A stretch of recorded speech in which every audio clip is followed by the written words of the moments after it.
Махаббаттың белгілері һәм оған әсер етуші нәрселер. Сенің пайғамбарға саллаллаху алейхи уассалам деген сүйіспеншілігің жүрегіңдегі үлкен нұрмен жарқыраған гауһар. Сүйіспеншілігіңнің сәулесі махаббатқа нұсқайтын нұрмен жарқырау керек. Сол секілді сүйіспеншілік пен ынтық сезімнің әсері, ол әсерден туындаған нәрсе де махаббаттың артуына септігін тигізеді. Махаббаттың өсуі Алла мен оның елшісінің саллаллаху алейхи уассалам құзыретінде сүйікті болуға жеткілікті. Мәселе Алла мен оның елшісін саллаллаху алейхи уассалам жақсы көрумен ғана шектелмейді.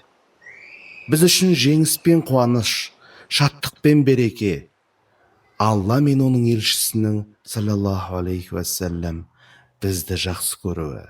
Уа Алла, бізді өзіңнің сүйікті, ізгі, көркем құлдарыңның қатарынан қыл. Осы жақсы көруге белгі болатын нышандар жайлы қысқаша айтып өтейік.